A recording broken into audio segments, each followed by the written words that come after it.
বন্ধুরা দেখুন আবার সেই মাছ মারা ধুম পড়ে গেছে। দেখুন ইতিমধ্যে কিন্তু সুজন মামাটা বাধায় ফেলছে। আর এই ভাই তো সেই সকাল থেকে অধর দরজায় সে বসি। ভাই আপনার বসি তো ভাই খোটায় মাছের বসি গোড়ায় কি মাছ আসেনি ভাই? এই দেন দেন দেন ভাই, টান দেন। এই যে দেখেন, এরে ভাই কি অবস্থা ভাই, আপনার তো এক টানে দুটি মাছ বেঁধে গেছে ভাই, কি কপাল ভাই।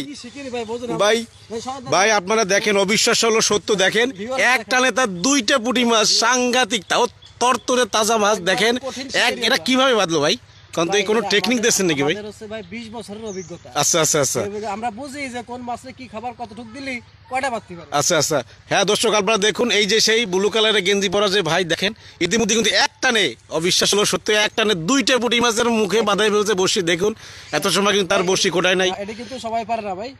ভাই আপনারা দেখেন কিভাবে, ভাই এই টেকনিকটা যদি আপনি বলতেন তাহলে মানুষ কিন্তু এইভাবে বাঁধাতো। এটা খুব সিক্রেট জিনিস, এটা বলা যাবে না, এটা বললেই সমস্যা আছে, কারণ কি একটু চাইলে করি। দর্শক দেখছেন ইতিমধ্যে কিন্তু দেখেন এই ব্লু কালারের সেই ভাই এক টানে দুইটা মাছ বাঁধা দিয়েছে, কিন্তু আরো মৎস্য শিকারীরা এখানে দাঁড়ায় রয়েছে, কিন্তু তারা একটা করে বাঁধাচ্ছে।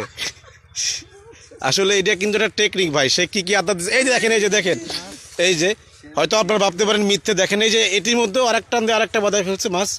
দর্শক অবশ্যই আপনারা যারা মাছ মারতে ইচ্ছুক তারা অবশ্যই বুড়োমার গাছতলা খেয়াঘাট সেই জায়গায় চলে আসবেন। দেখেন দেখেন কি পরিমাণ মাছ বাঁধতিছে, কি পরিমাণ।